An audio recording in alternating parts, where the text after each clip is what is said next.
Halo, salam, saya Aiman Wicaksono. Mari kita saksikan Pocil, podcast sambil ngecil, eksklusif.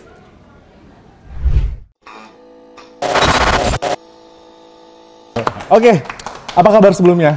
Basi Baik. banget ya, kayak pertanyaan apa kabar gitu ya kan. Tapi itu harus diawali dengan seperti itu. Ya, ya gak apa-apa, kan? itu kan bagian dari kebijakan lokal, kearifan lokal. Oke. Local wisdom. di Bahasa Indonesia basi juga. gitu atau bukan? Bahasa basi busuk.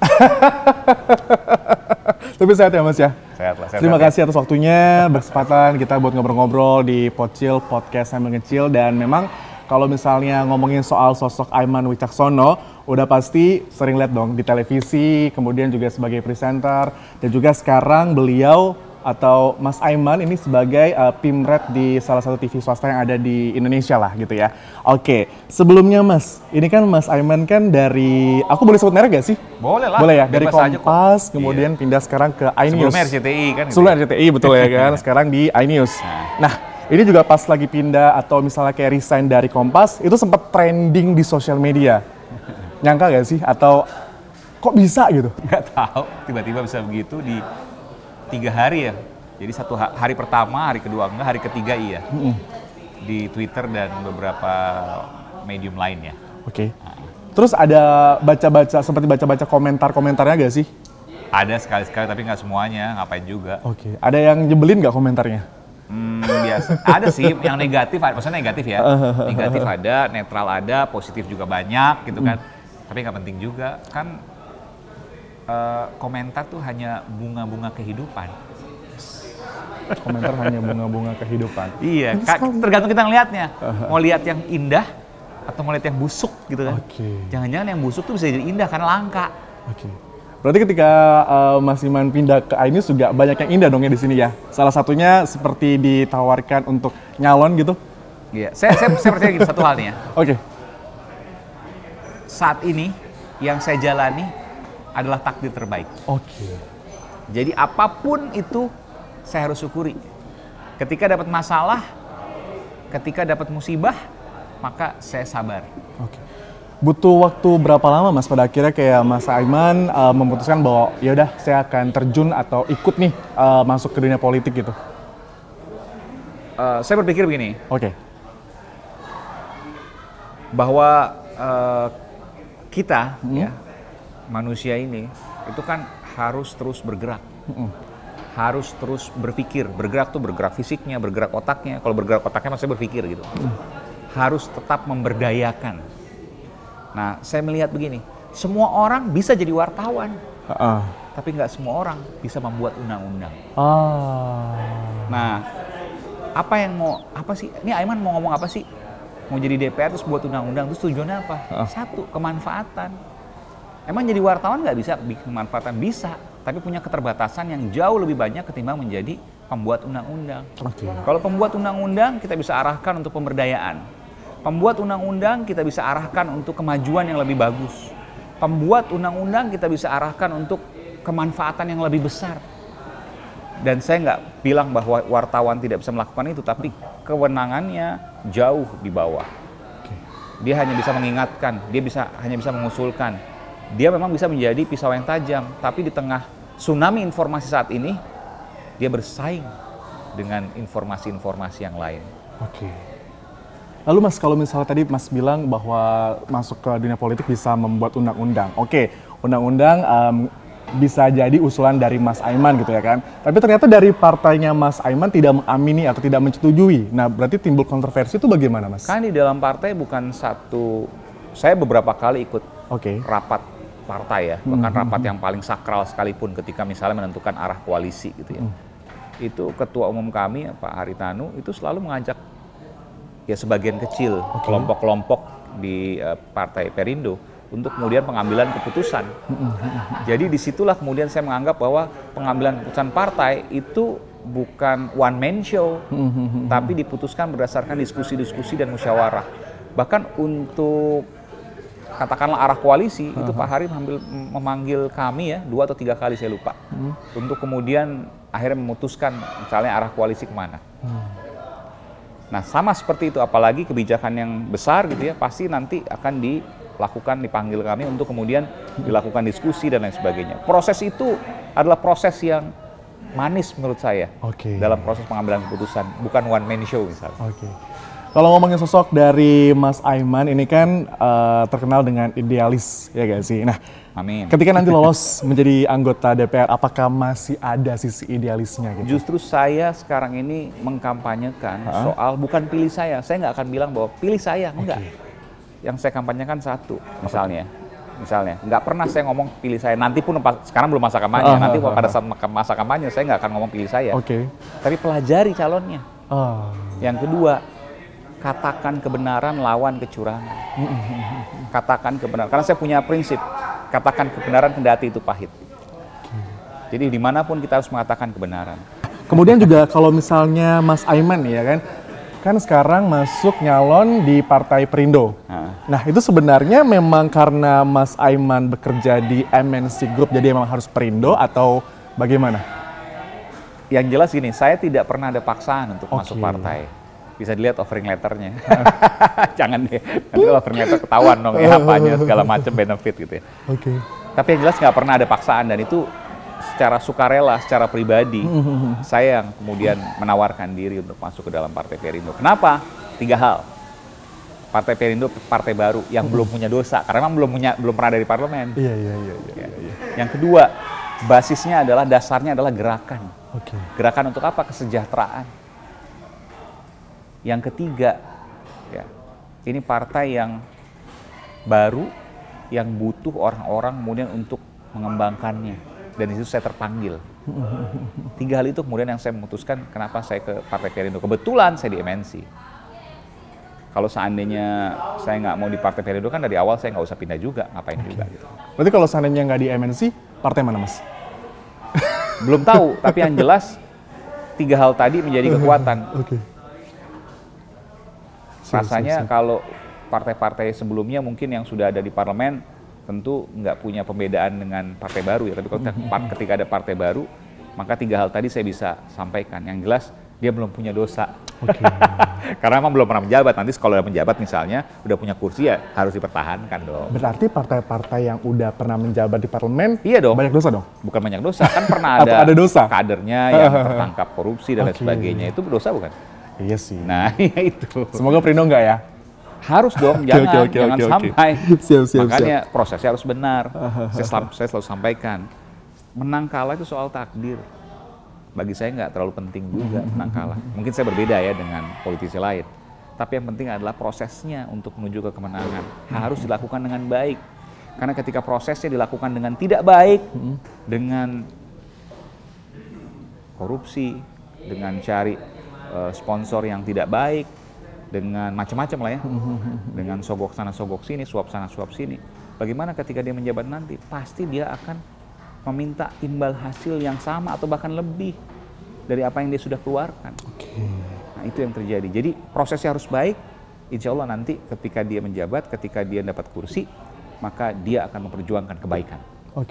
Ketika Mas Aiman memutuskan untuk masuk atau terjun di dunia politik itu, apa sih, pengen tahu respon dari orang terdekat atau keluarga, terus juga ada gak sih yang kayak kontra gitu? Banyak.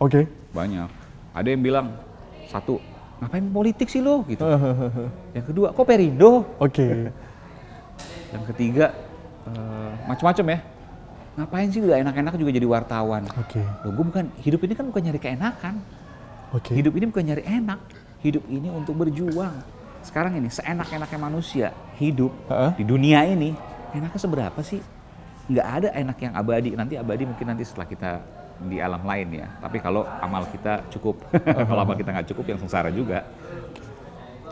Bahkan lebih sengsara dari dunia jangan-jangan. Gitu ya. Kalau seandainya di dunia ini yang kita cari apa? Perjuangan, ilmu, kemanfaatan. Jadi kalau udah enak, emang sekarang kalian nih enak misalnya, gue ngerasa enak sekarang kerja.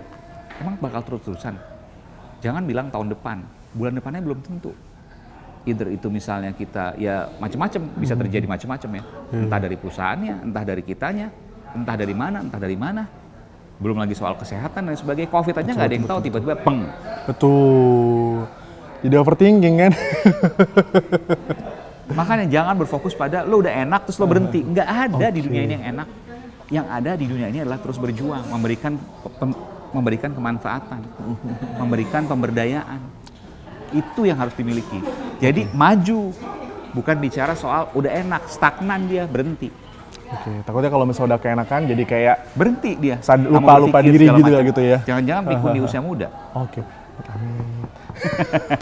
Tapi Mas, kalau kita ngomongin soal kode etik jurnalistik atau berbicara soal ya sebagai seorang jurnalis lah gitu ya kan, itu kan harus ada yang bilang independen gitu ya kan. Nah, itu gimana Mas Aiman ketika masuk dengan partai, apakah independennya masih bisa terjaga, dipastikan atau?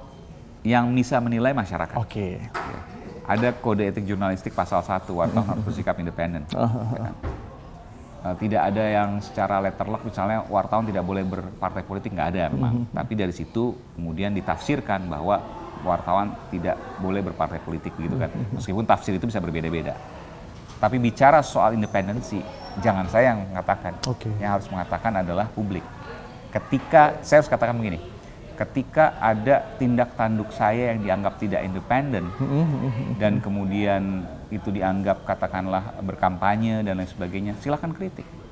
Dan saya nggak pernah hapus kok di media sosial saya segala karya jurnalistik saya di televisi ya. Saya ulang ini, segala karya jurnalistik saya di televisi, saya tampilkan potongan-potongannya itu di Instagram karena nggak bisa semuanya 1 jam, nggak mungkin dong. Yang lengkap ada di YouTube, silakan dilihat. Tapi yang potongan-potongan penting yang saya anggap penting itu saya masukkan dalam Instagram dan TikTok saya @aimanwicaksono. Nah, pertanyaan di situ kan, kalau saya dianggap tidak adil, saya dianggap tidak imbang misalnya, silakan dikritik di situ. Kira-kira nih, nanti ketika sudah ada di Senayan lolos gitu ya kan, ada rencana gak sih pengen membongkar sebuah kejanggalan kah di sana atau gimana gitu Mas? Ada.